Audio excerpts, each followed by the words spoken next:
एक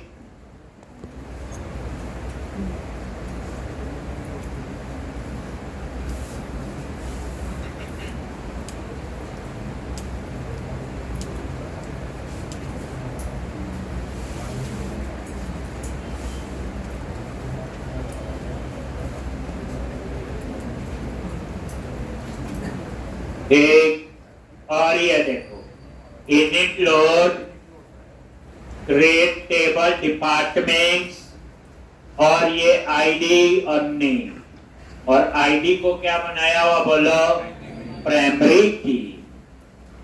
फिर create table designation, दो मेंबर हैं आईडी और नेम और आईडी को बनाया हुआ प्राइमरी की। अब आ जाओ एम्प्लॉइज पे, ID name address salary department ID और डेजिग्नेशन आईडी, यही कॉलम थे। उसके बाद आईडी को बना दिया प्राइमरी की और यहां देखो दो क्या बन गई फॉर्म की, किसके साथ डिपार्टमेंट और उसके अंदर है डिपार्टमेंट आईडी। ध्यान से इसी तरह से डेजिग्नेशन और उसमें है डेजिग्नेशन आईडी और ये दोनों पे क्या अप्लाई हुआ है इंडेक्स। एक अच्छी बात ये है, तो जब प्राइमरी की बनती उस पे तो इंडेक्स बनता है। कौन सा इंडेक्स होता है क्लस्टर। जो नॉन प्राइमरी की होती और उसके भी कोई इंडेक्स बना होगा वो होते हैं नॉन क्लस्टर इंडेक्स। और नॉन क्लस्टर इंडेक्स एक टेबल पे मल्टीपल हो सकते हैं अप टू 249 में कहीं पर आता माइक्रोसॉफ्ट सीक्वल सर्वर में, ठीक। और वर्जन में ऊपर नीचे भी हो सकते हैं, ठीक। तो इस तरह से ये आपके तो फॉर्म की मन एक्साइटमेंट तो ये थी फॉर्म के लिए क्या लिखा हुआ ये देखना है। तो यहां पे इंडेक्स के फायदे पता है, रिट्रीविंग फास्ट, ठीक।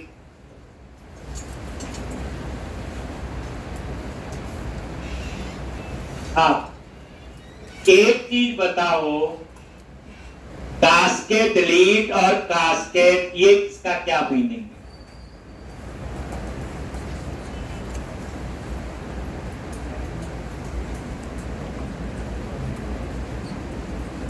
कास्केड डिलीट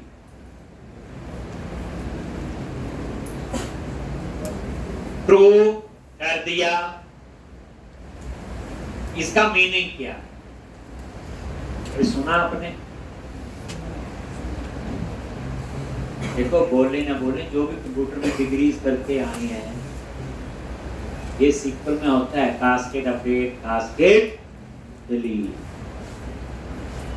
सुना भी होता है, ध्यान नहीं दिया होता है, मुकर जाओ तो लग ही जाओ आप लोग। एक कास्केड डिलीट ट्रू का मतलब ये है कि जब पेरेंट टेबल से डिलीट करोगे चाइल्ड से अपने आप डिलीट हो जाएगा। इसका क्या मीनिंग? जैसे मान लो डिपार्टमेंट टेबल में एक अकाउंट्स डिपार्टमेंट है, एम्प्लॉय टेबल में उस अकाउंट्स डिपार्टमेंट में 15 लोग हैं, तो 15 बार वो डिपार्टमेंट आईडी होगा एम्प्लॉय में। तो कल को डिपार्टमेंट मॉडल से अकाउंट्स डिपार्टमेंट डिलीट किया तो ऑटोमेटिकली एम्प्लॉय टेबल से भी उस डिपार्टमेंट का सारा डेटा क्या हो जाएगा डिलीट। लेकिन डिलीट तभी होगा अगर आपने क्या लिखा हुआ कास्केड डिलीट ट्रू, नहीं तो वो डिलीट नहीं करने देता जब तक चाइल्ड टेबल पे उसका डाटा है। इस केस में चाइल्ड टेबल कौन सा है एम्प्लॉय, पेरेंट ऑफ टेबल कौन सा है प्राइमरी की वाला दैट इज डिपार्टमेंट। बुद्धि सोचो ना, 4 डिपार्टमेंट थे एम्प्लॉय टेबल में, हर डिपार्टमेंट में 10-10 एम्प्लॉय हैं। अब एक डिपार्टमेंट बंद हो गया तो क्या करोगे? एम्प्लॉय से सॉरी डिपार्टमेंट से वो डिपार्टमेंट लिंक करोगे। हम तो ये चाहते हैं जब डिपार्टमेंट बंद हो गया तो एम्प्लॉय थोड़ी हो गए, तो ऑटोमेटिकली एम्प्लॉय से भी उस डिपार्टमेंट का डाटा जो है डिलीट हो जाना चाहिए, वो तभी होगा अगर कास्केड डिलीट ट्रू किया है। अगर आप फॉल्स करोगे तो फिर ऐसा होगा ही नहीं, पेरेंट से डिलीट करने ही नहीं देगा जब तक चाइल्ड में डाटा होगा। करना कुछ नहीं, समझना है बस। कास्केड डिलीट का मतलब कि पेरेंट टेबल से डिलीट करोगे तो चाइल्ड से अपने आप डिलीट हो जाएगा। बस अब आप लास्ट में क्या लिखोगे? Update hyper database.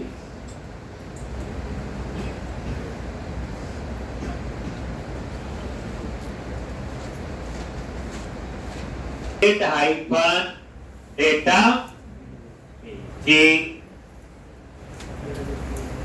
करो, सर्वर एक्सप्लोर पे गए और पहला ही है, इसमें 3 टेबल आपके बन जाने चाहिए।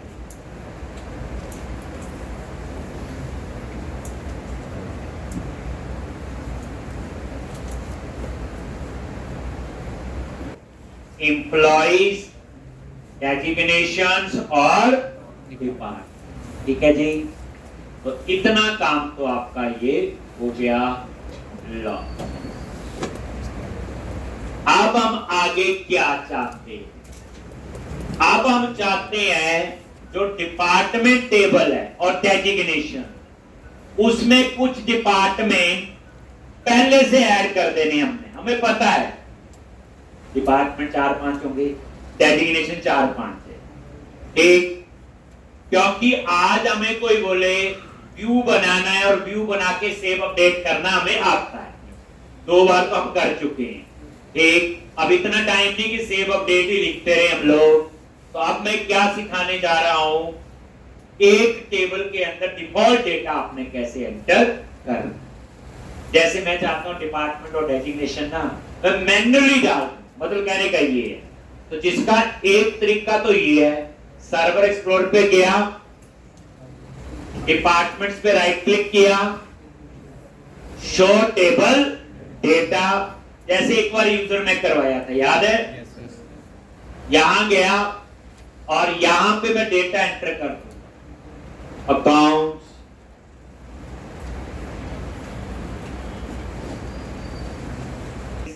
मार्केटिंग।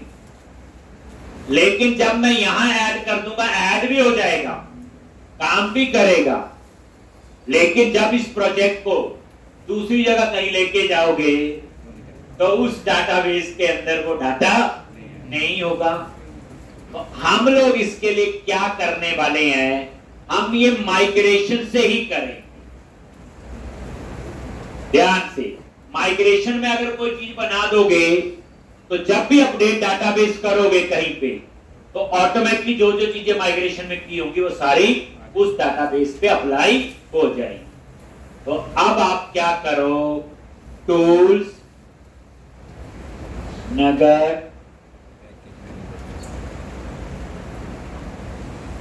पैकेज मैनेजर कंसोल,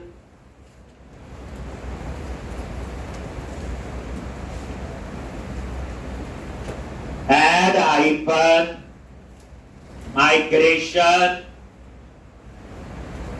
एक नई माइग्रेशन बनाओ,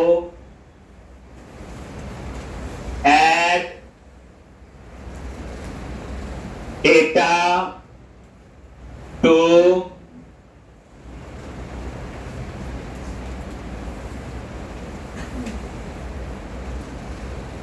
डेटा टू किसमें, डिपार्टमेंट, डेजिग्नेशन, मॉडल, या पॉपुलेट डेटा, इसमें डिपार्टमेंट और डेजिग्नेशन, और एंटर प्रेस किया।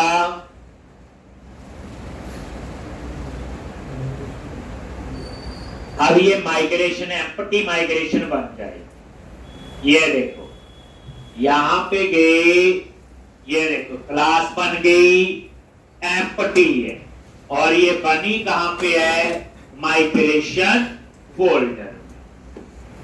अब आप यहां पे आ जाओ उस माइग्रेशन के अंदर, क्या लिखना है एसक्यूएल, और यहां पे डबल कोट्स में क्वेरी लिखो। क्या लिखोगे? Insert department. क्या नेम है उसका? टेबल का डिपार्टमेंट। ना पता चले तो यहां से आप देख सकते, यही नाम से बना होगा। ये लो, इंसर्ट डिपार्टमेंट्स, वैल्यूज, और आईडी खुद जनरेट होगा, हम वो एंटर नहीं करेंगे। और यहां पे अकाउंट्स लिख दिया, डिपार्टमेंट का नेम। आईडी क्या है? ऑटो इंक्रीमेंट है, इसलिए हमने वो एंटर नहीं करना। And with semicolon. अब फायदा हो गया, जो इंसर्ट क्वेरी भरी थी हमने। अब यहां पे मैंने 3 डिपार्टमेंट डालने हैं, ये 4, तो 4 बार ये सेम लिख दो और डिपार्टमेंट नेम चेंज कर दो। मार्केटिंग, कंप्यूटर, और ये किसके लिए है बोलो? डिपार्टमेंट। एक इसी तरह से एक और किसके लिए? डेजिग्नेशन के लिए एक। और यहां पे क्या करोगे? जैसे डिपार्टमेंट्स ऐड हुए वैसे ही आप डेजिग्नेशन ऐड कर दोगे। ये चेंज कर दिया। और यहां पे PM project manager, team lead, programmer, तो ये प्रोजेक्ट मैनेजर, टीम लीड, और यहां पे प्रोग्रामर।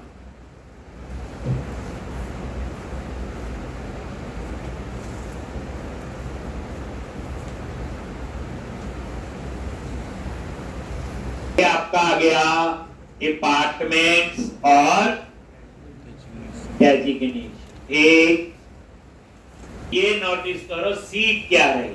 क्रिएशन के थ्रू डिफॉल्ट डेटा कैसे ऐड करना होता है।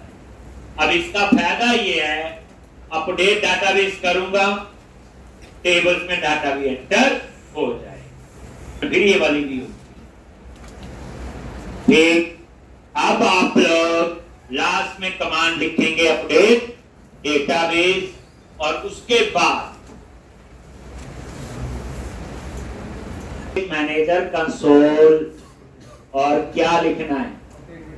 अपडेट डेटाबेस, और डाटाबेस में जाके आप चेक कर लो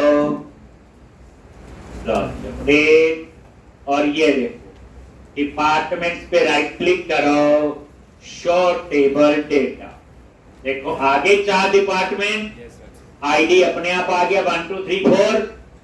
इसी तरह से डेजिग्नेशन पे राइट क्लिक किया, शो टेबल डेटा 1 2 3। करेक्ट। चलो अब हम आगे चलते हैं। तो आज के इसमें एक नई चीज ये थी कि एम्प्टी माइग्रेशन बनाओ, और जैसी रिक्वायरमेंट हो डिफॉल्ट डेटा एंटर कर। अब हम बनाने जा रहे कंट्रोलर। कंट्रोलर पे राइट क्लिक करो, ऐड कंट्रोलर, और वही एमबीसी कंट्रोलर एम्प्टी।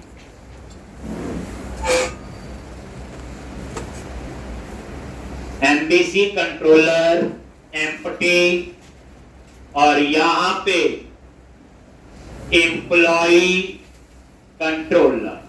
एम्प्लॉय का काम है सारा, इसका नाम क्या रख दिया मैंने?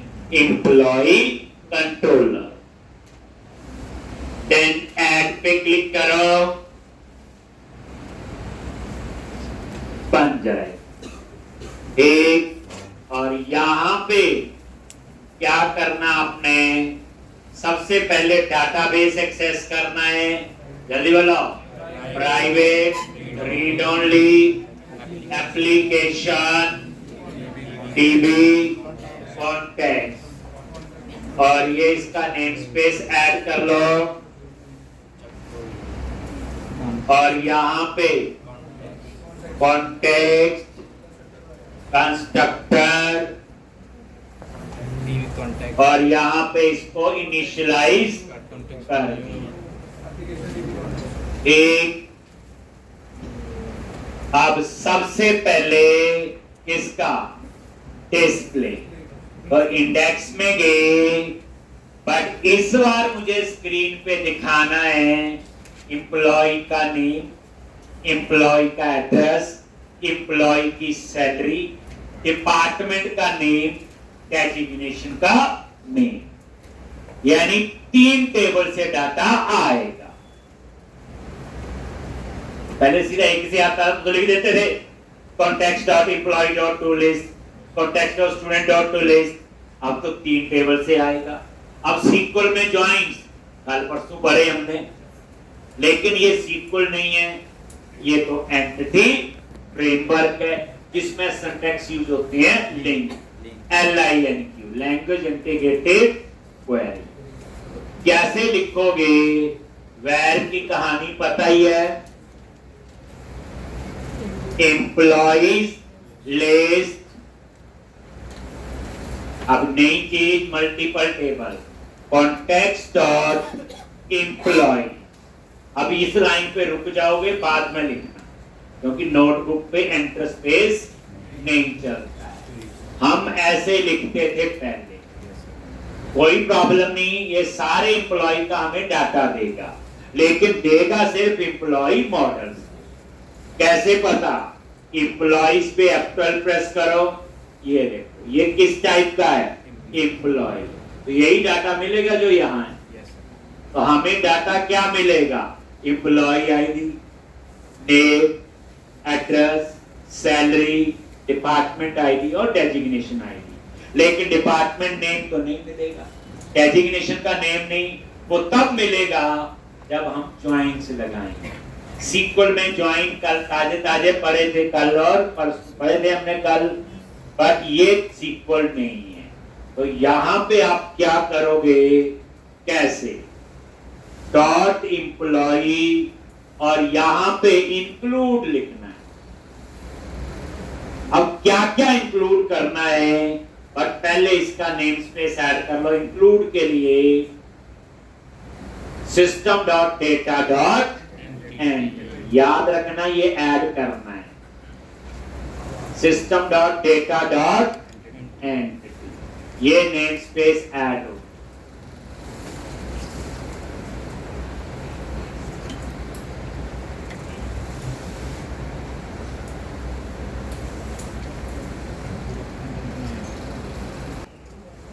डॉट इंक्लूड, तो ये लैम्डा एक्सप्रेशन, ई क्या है, वेरिएबल है, और वही गोज टू ऑपरेटर, और ई डॉट ये डिपार्टमेंट। तो ई वेरिएबल देखो किस टाइप का डिक्लेयर हुआ, एम्प्लॉय टाइप का। कैसे पता चला, यहां से, ये किस टाइप का है, एम्प्लॉय। ठीक है जी, तो ई डॉट डिपार्टमेंट, फिर दूसरा टेबल भी, डेजिग्नेशन भी, तो dot include, e goes to operator और डेजिग्नेशन, डॉट टू प्लेस।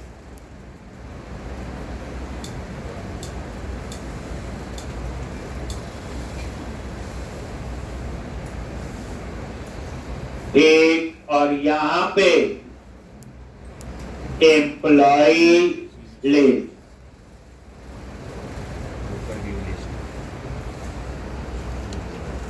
ये डॉट इंक्लूड, जितने टेबल और हैं, 2 हैं, 3 हैं, 4 हैं, 6, अब आपको डिपार्टमेंट का नेम भी मिल जाएगा और डेजिग्नेशन का नेम। अब हम इंडेक्स नाम से क्या बनाएंगे, व्यू बनाएंगे।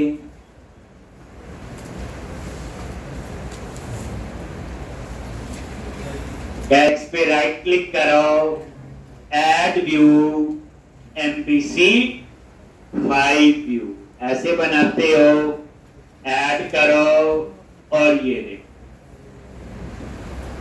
और ये एम्प्टी, बस खुद ही लिखना सारी चीज। अब तो एम्प्टी वाला ही चूज करो, ठीक। तो ये व्यू बने, ठीक। अब आप इसे रन करो। हम चाहते हैं ऊपर नेविगेशन बार में लिखा जाए एम्प्लॉय लिस्ट, उसके क्लिक में मेरा व्यू एक्सेस होना चाहिए। फिर उसके बाद उसके ऊपर कोई थीम अप्लाई कर दे। अगर चीज आती है, बार बार यूज करोगे तो अपने आप ही नॉलेज हो जाएगा। आप इसे रन करोगे, ये देखो, तो नई चीज याद रखो, मल्टीपल टेबल से डाटा कैसे फेच होता है, कैसे इसमें ज्वाइंस लगते हैं, उसके लिए इंक्लूड आपको लिखना होता है। याद ये रखना है, बाकी नहीं, बाकी तो आता ही है। ये देखो, अब हम चाहते हैं यहां पे लिखा आ जाए एम्प्लॉइज लिस्ट। क्या करोगे, जल्दी बोलो। क्लिक ऑन व्यूज, शेयर और अंडरस्कोर लेआउट, और 3 मेन्यू ऑलरेडी हैं। अब तो आपको एक और ऐड कर दो, और यहाँ पे क्या लिखना है, एम्प्लॉइज लिस्ट, एक्शन का नेम इंडेक्स और कंट्रोलर का नेम एम्प्लॉय। एक रिफ्रेश, ये आ, तो इस तरह से ये देखो एम्प्लॉय लिस्ट आ रहा है, लॉन्च लिख लो। ये एक एलआई इसमें और ऐड कर, थोड़ा कॉपी पेस्ट कर भैया, मैं कितनी बार तो हम पहले भी कर चुके हैं। अब क्या करो, ये लो जी, bootswatch.com, ठीक। अब यहाँ पे वर्जन 3 चूज कर लिया और थीम,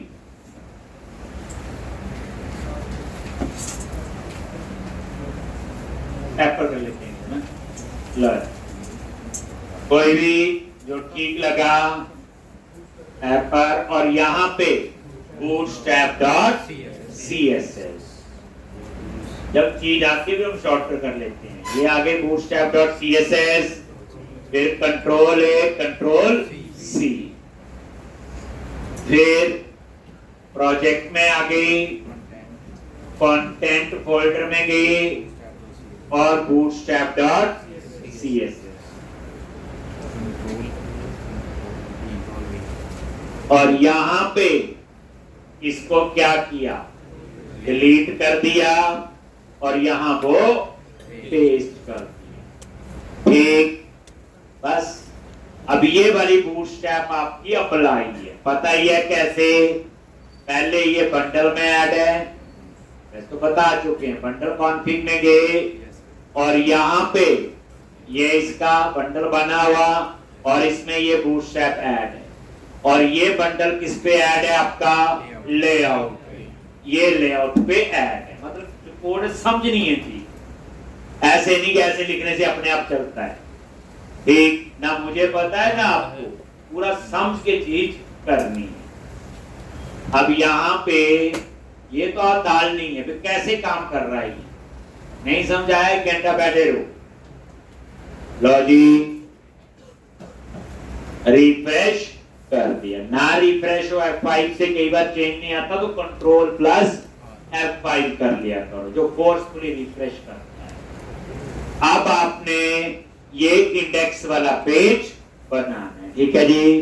तो अब हम काम करेंगे, तो ये आ जाओ इंडेक्स वाले पेज पे, सबसे ऊपर ये डिलीट किया, क्या लिखना है, model web application models dot employee लिख दिया, लेकिन वहां लिखा हुआ हमने टू लिस्ट, क्या लिखा हुआ लास्ट में, टू लिस्ट, ये रिटर्न करता है कलेक्शन।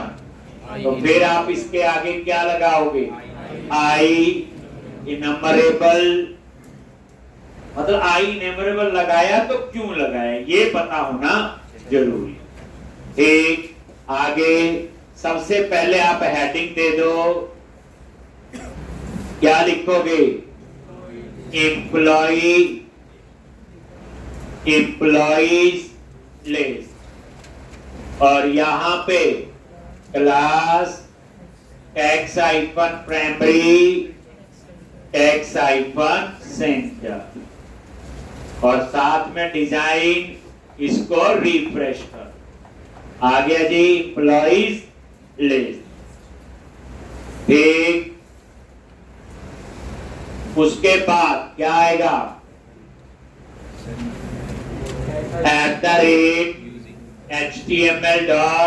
@html.action link, और यहां पे क्या आएगा? न्यू एम्प्लॉई, ये टेक्स्ट दे दी। उसके बाद कहां जाएगा? क्रिएट, बट इस बार इसका नाम रखा मैंने अपसर्ट। जान के मैं क्या बता रहा हूं, इस क्वेश्चन में क्रिएट और एडिट दोनों के लिए एक ही लॉजिक काम करेगा, क्योंकि सेम सा ही कोड दोनों में होता है। तो क्यों रिपीट करें हम सेम, कोई लॉजिक लगाएं, तो मैं उसका नाम रखूंगा अपसर्ट। अपसर्ट का मतलब अपडेट और इंसर्ट, ये हुआ इसका मतलब कि अपडेट और इंसर्ट दोनों के लिए। अभी बनाना है, अभी बनाया नहीं, इसलिए अभी लड़ाई मत करो इसके साथ, लॉजिक बस नाम ही किया है, अपसर्ट रखा है, बनाएंगे तब देखेंगे। कॉमा कंट्रोलर, कंट्रोलर कौन सा है? एम्प्लॉय, कॉमा एक आध परी और बूटस्ट्रैप अप्लाई कर दो। तो HTML हेल्पर कितनी जल्दी है देखो, पता चल जाता।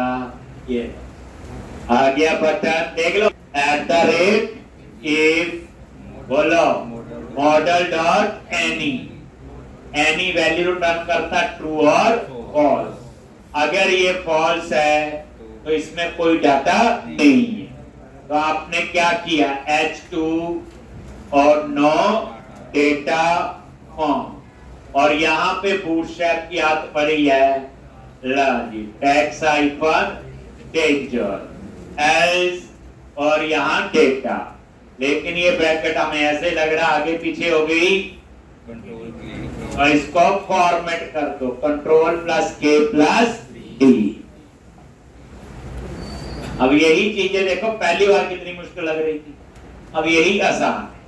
अब एल्स में क्या करना है? पहले ये देख लो, नो डेटा फाउंड तो आएगा, डेटा तो है ही।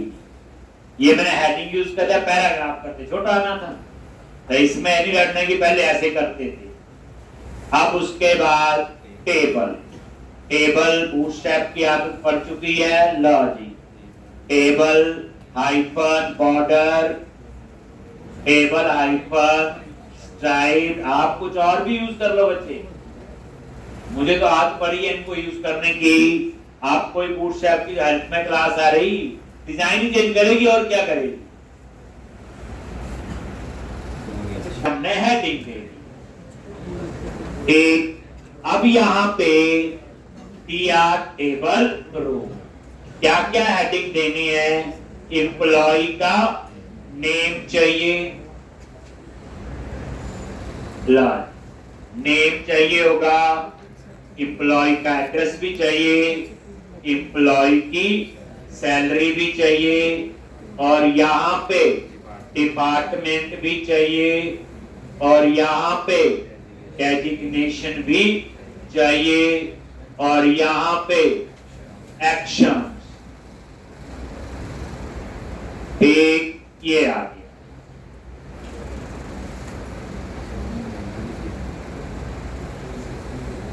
फिर हम की बॉडी लगाएंगे और फिर उसमें रो, लेकिन हर एक रो पे हम लोग फॉर्म टैग लगाएंगे, क्योंकि हम डिलीट का कोड मर्जी का लिखते हैं, इनपुट टाइप सबमिट। एक वो कहानी अब पहले से पता है तो हम पहले से ही वैसी लिख लें।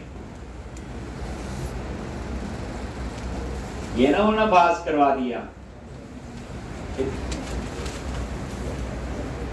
क्योंकि डाटा तो ऊपर आई इनम्बरेबल है, तो ये लूप लगा एक फॉर ईच आइटम। आइटम में एक एक एम्प्लॉय का क्या आएगा बोलो डेटा, और कहां से आएगा मॉडल। एक कहां से आएगा ये मॉडल। अब यहां पे यूजिंग, क्योंकि जो रो बनेगी उस रो पे फॉर्म टैग लगाना है डिलीट के लिए, क्योंकि उस डिलीट के ऊपर मैसेज देना है वांट टू डिलीट। याद होगा, तो जब वो सबमिट होगा तो कहां जाएगा, तो HTML बिगिन फॉर्म, मैंने बोला डिलीट। हम डिलीट नाम का एक एक्शन बनाएंगे और ये कहां बनाएंगे एम्प्लॉय कंट्रोलर, और उसमें एक पैरामीटर होगा आईडी, और जिसमें पास करेंगे एम्प्लॉय डॉट आई। वे किस एम्प्लॉय का डेटा आपने रिमूव कर आ गया यहां पे। फिर इसके अंदर क्या लिखोगे TR टेबल रो। कितना कोड समझाने में 2-2 लेक्चर लगाए उन्होंने।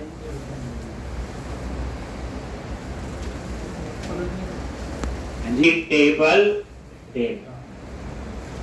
हर एक रो के ऊपर ये फॉर्म टैग लगा है, और यहां पे एम्प्लॉय नेम, और उसके बाद नेम के बाद क्या आएगा बोलो एड्रेस। एड्रेस के बाद क्या आएगा सैलरी। इसके बाद क्या आएगा कैसे आएगा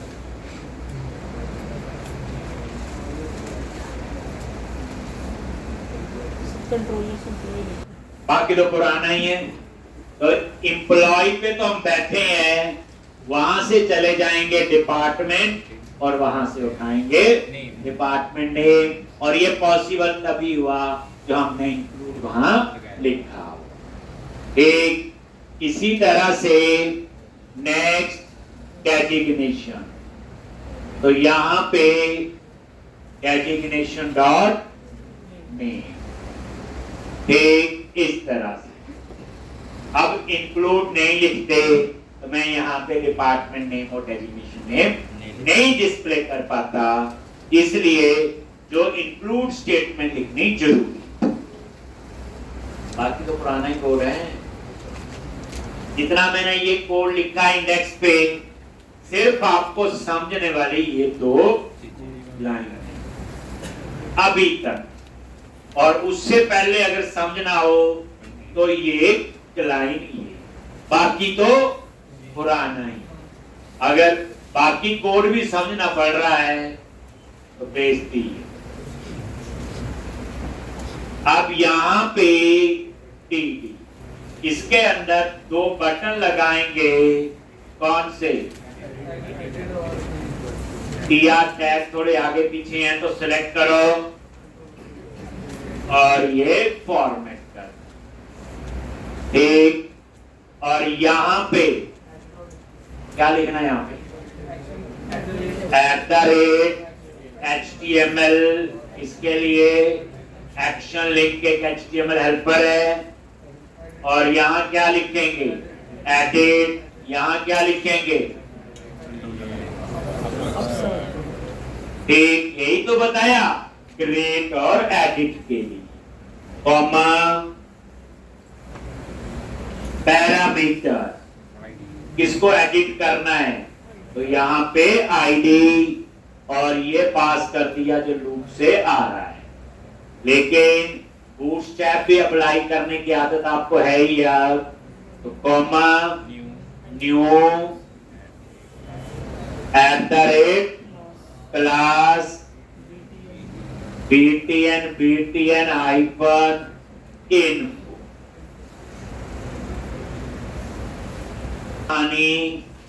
पुरानी HTML डॉट एक्शन लिंक, और यहां क्या लिखते थे डिटेल्स, ये एक्शन का नेम, ये टैक्स और ये आपका डिटेल्स कॉमा न्यू क्या लिखोगे, ID is equal to employee dot ID और यहां पे वो तो आप मूड से ऐप है कोई भी कर रहे तो type submit value delete class btn hyphen danger take on claim.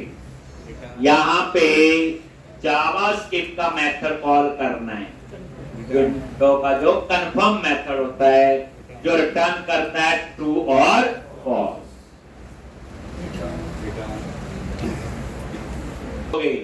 Return confirm और यहां पे want to delete data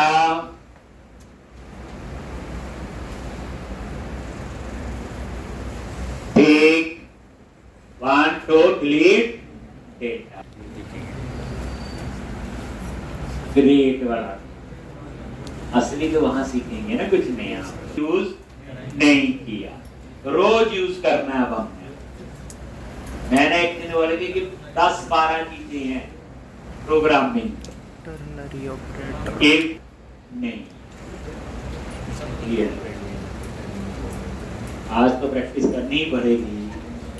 error तो नहीं है, रिफ्रेश कर ठीक, लेकिन डाटा तभी आएगा जब टेबल में होगा जो हमने यहाँ पे बनाया ठीक, और उसके लिए क्या बनाना है, अपसर्ट। लेकिन ये अपसर्ट क्रिएट का भी है और एडिट का भी है, बस ये फर्क है।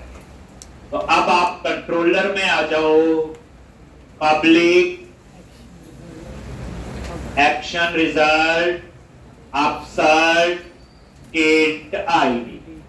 अब हमें ये कैसे पता चलेगा कि अपसर्ट क्रिएट के लिए चले या एडिट के लिए चले? अगर ये आईडी होगा तो इसका मतलब मैं एडिट कर रहा हूं, अगर ये आईडी नहीं है तो इसका मतलब मैं क्रिएट कर रहा हूं। जो क्रिएट वाला कोड है उसमें आईडी नहीं होता है, लेकिन जब हम एडिट करते हैं तो फाइंड वाला कोड होता है ना, तो उसमें आईडी चाहिए होता है। तो अगर आईडी होगा तो कौन सा कोड है, एडिट का। अगर आईडी नहीं है तो कौन सा कोड है, क्रिएट। लेकिन आईडी नहीं है तो इसमें तो नल आएगा, और इंटीजर में नल होता ही नहीं, आ ही नहीं सकता। तो फिर आप यहां लगा दो क्वेश्चन मार्क। ये क्वेश्चन मार्क क्या करेगा, इसमें नल अलाउ करेगा, जिससे फिर एरर नहीं आएगी। नहीं तो क्रिएट के केस में मुझे ये एरर देगा। जब आईडी कहीं से डिफाइन नहीं हुआ तो उसमें तो नल आएगा। तो अगर आईडी में नल आ रहा है तो याद रख लो, आज के बाद इंटीजर पे अगर नल अलाउ करना हो तो क्वेश्चन मार्क लगा दो, अदरवाइज इंटीजर में नल आता ही नहीं है, उसकी डिफॉल्ट वैल्यू 0 हो। आगे अब यहां पे ये एम्प्लॉई क्लास का ऑब्जेक्ट बनाओ। नहीं आ रहा हेल्प में तो क्या करो, इसका नेम स्पेस ऐड कर लो, ये लो, और ये आपने इसका ऑब्जेक्ट बना लिया। अब ये ऑब्जेक्ट बनाने का क्या फायदा होगा, कॉल हुआ होगा, और ये क्या करेगा, एम्प्लॉय क्लास में जो भी मेंबर है सबकी वैल्यू क्या कर देगा, ये इनिशियलाइज कर, क्या कर देगा, इनिशियलाइज कर देगा। ये लो, एम्प्लॉय पे F12 प्रेस किया, आगे, और ये देखो यही क्लास है। तो जो इंटीजर वेरिएबल है उसकी डिफॉल्ट वैल्यू सेट कर देगा 0, और जो स्ट्रिंग है उसकी डिफॉल्ट वैल्यू सेट कर देगा नल। ये देखो, तो जब भी आप किसी क्लास का ऑब्जेक्ट बनाते हो डिफॉल्ट कंस्ट्रक्टर कॉल होता है तो वो सारी डिफॉल्ट वैल्यू सेट कर दे। नेक्स्ट, यहां लिखा if ID equal to null, अगर ये नल है तो इसका मतलब क्रिएट, तो उसमें क्या करो, रिटर्न व्यू, और उसमें ये एम्प्लॉय खाली पास कर दी, खाली ये कुछ है तो नहीं इसमें, और ये आपका किसका कोड हो गया बच्चे, क्रिएट। तो कहां जाएगा, नेक्स्ट लाइन पे, एल्स नहीं लगाया मैंने, सीधा रिटर्न लिख दिया ना। इसका मतलब क्या है, अगर नल है तो यहीं से बाहर चला जाएगा, यानी यहीं से सीधा इस व्यू पे जाएगा। अगर नल नहीं है तो फिर यहां आएगा, और ये कोड कौन सा होगा आपका, एडिट। एडिट में पहले फाइंड करते हैं, लर्न, हम वेरिएबल डिक्लेयर करते थे, जरूरत नहीं।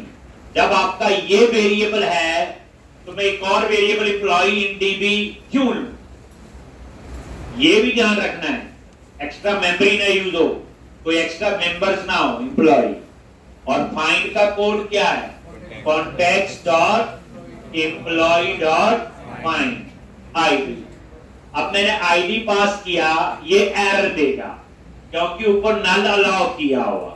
तो यहां पे आपको एक नई चीज ये आपने ऐड कर देनी, गेट वैल्यू और डिफॉल्ट।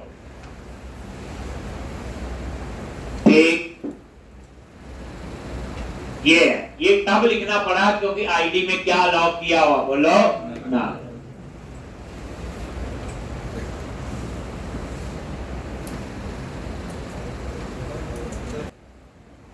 एम्प्लॉय नल, रिटर्न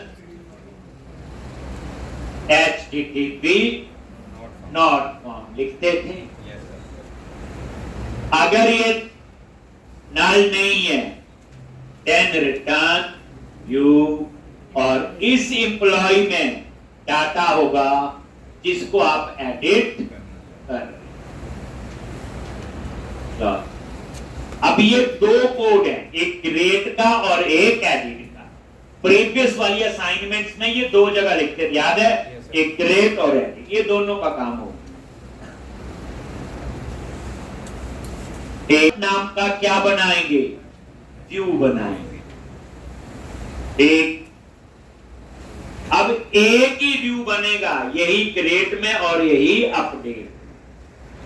तो अपसर्ट पे राइट क्लिक किया, ऐड व्यू, MVC5 व्यू और अपसर्ट। एक, अब हम वहां पे इसका कोड लिखते हैं। सिंपल बात समझो गया। तो इसका तो मैं एडिट कर रहा हूं, अगर आईडी नहीं मिला तो इसका तो मैं क्रिएट। अपसर्ट पे राइट क्लिक किया, ऐड व्यू, अच्छा बना लिया, तो जी गुस्सा कर दिया। ये देखो, रन करो। अब हम लोग क्या करेंगे, व्यू बनाएंगे, व्यू लर्न, एम्प्लॉय लिस्ट और न्यू एम्प्लॉय। आगे अब हम इसका कोड लिखेंगे, तो ये अपसर्ट पे आ जाओ और वहां पे हम इसका कोड लिखना शुरू करेंगे।